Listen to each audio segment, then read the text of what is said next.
Oi, aqui é a Tal. No vídeo de hoje eu vou falar sobre capacitismo. Finalmente, né? Que eu já tinha prometido esse tema faz um bom tempo. E agora eu tô conseguindo gravar sobre isso depois de algumas pesquisas, alguns estudos que eu fui fazendo.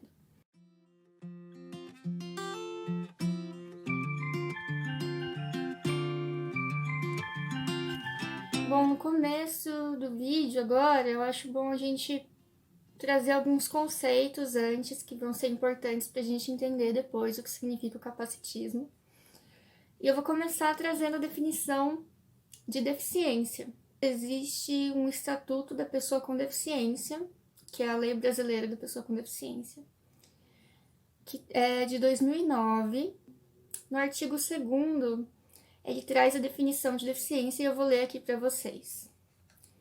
Considera-se pessoa com deficiência aquela que tem impedimento de longo prazo de natureza física, mental, intelectual ou sensorial, o qual, em interação com uma ou mais barreiras, pode obstruir sua participação plena e efetiva na sociedade em igualdade de condições às demais pessoas, ou seja, as pessoas sem deficiência. Acho importante trazer esse conceito porque muitas vezes a gente pensa deficiência, pessoa com deficiência, a gente automaticamente liga aquele símbolo da cadeira de rodas, do cadeirante, da pessoa com dificuldade de locomoção. E a gente tem que lembrar que deficiência é isso também, mas não só isso, vai muito além.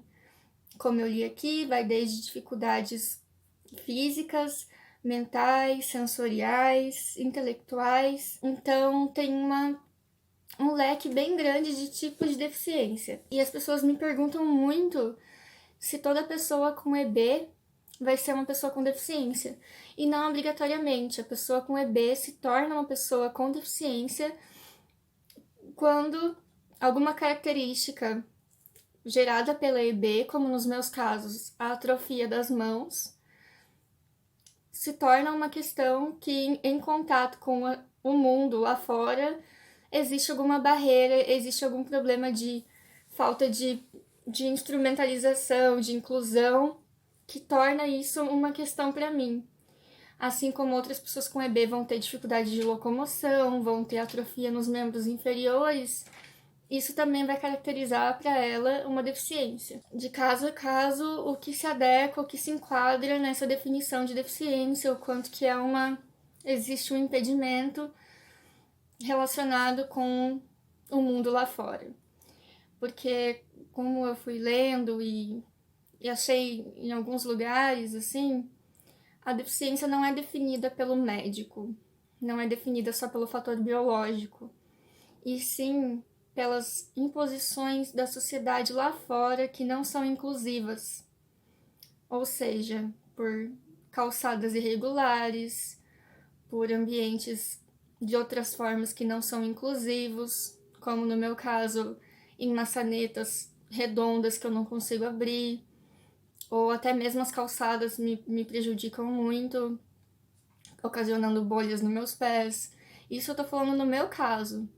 Depende muito de como a estrutura tá posta, de como a sociedade estrutura aquelas condições materiais ou não para receber as pessoas com deficiência. O Sidney Andrade, que é um militante das pessoas com deficiência, que escreveu um texto bem legal que eu vou deixar na descrição aqui do vídeo, que foi onde eu me baseei muito para realizar essa pesquisa. Ele fala que existem muitos restaurantes que não têm o cardápio em braille, por exemplo. E a justificativa dos donos é que não tem cardápio em braille porque eles não recebem clientes com deficiência visual. Só que, por outro lado, as pessoas com deficiência visual não vão naquele restaurante justamente porque não tem cardápio em braille. Então, não significa que não existam essas pessoas, que as pessoas com deficiência visual não saiam ou que elas não possam ocupar esses espaços. Mas, justamente, muitas vezes elas acabam não indo pela falta de inclusão. Então, nós, pessoas com deficiências, muitas vezes a gente não ocupa alguns espaços porque esses espaços não estão prontos para receber a gente, não são inclusivos. Bom, retomando um pouquinho o Estatuto da Pessoa com Deficiência, no artigo 4º diz assim: Toda pessoa com deficiência tem direito à igualdade de oportunidades com as demais pessoas e não sofrerá nenhuma espécie de discriminação. Aí a gente entra no quesito discriminação, que a gente vai fazer um link com o capacitismo.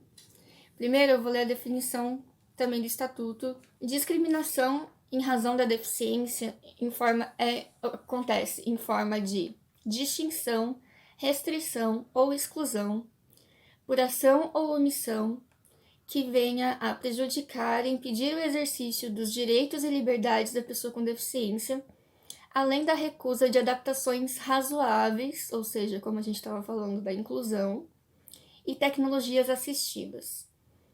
E aqui eu acrescento que a deficiência não afeta os direitos civis da pessoa.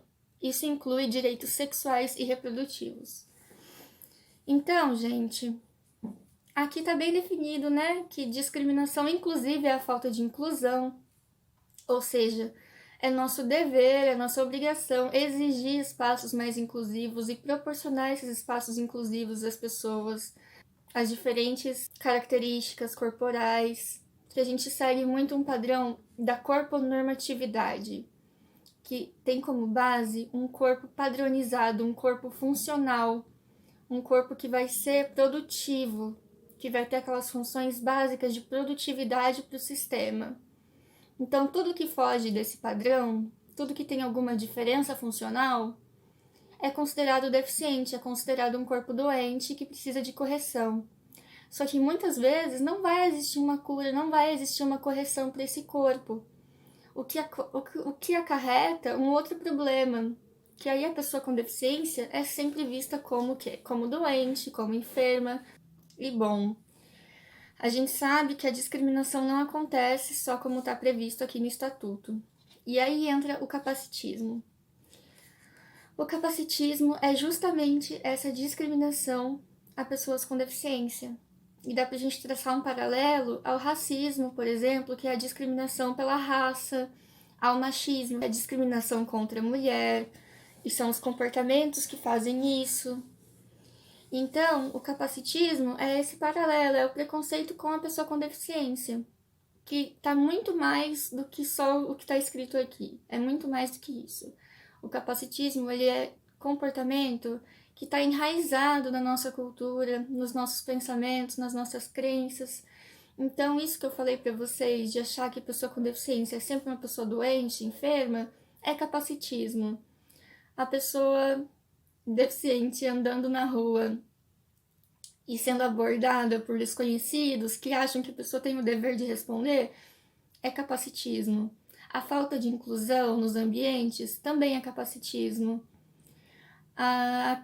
A ideia de que as pessoas com deficiência não transam ou não podem ter uma vida sexual ativa ou não podem se reproduzir, ter filhos, é capacitismo. A ideia que se cria de infantilizar a pessoa com deficiência, porque ela sempre, geralmente ela tá dentro de dois estereótipos, ou o estereótipo do coitadinho ou do super-herói. O do coitadinho, ela vai entrar como uma pessoa que está sempre vulnerável, uma pessoa que sempre precisa de ajuda, sendo que isso nem sempre é verdade. Então, é muito complicado, porque muitas vezes a gente está acompanhado de outra pessoa ao nosso lado, na rua, e quem vem perguntar o que a gente tem, pergunta para o nosso acompanhante e não para a gente. Por quê? Porque enxerga a gente como uma pessoa hierarquicamente inferior, infantilizada. Existe também um outro extremo, que é de enxergar a pessoa com deficiência como uma super-heroína, um super-herói que sempre, nossa, tá de parabéns, parabéns por viver a vida, ou por ocupar os espaços, sendo que isso é muito complicado, porque a gente está se esforçando para ter uma vida como qualquer outra pessoa. Então não é legal, não é bacana, são comportamentos capacitistas, são ideias capacitistas, e a gente combate tudo isso como? Falando sobre isso. Falando sobre o capacitismo, lembrando da existência do capacitismo. Por que tanta gente ainda não conhece esse termo? Porque é pouco falado, porque tem pouco alcance.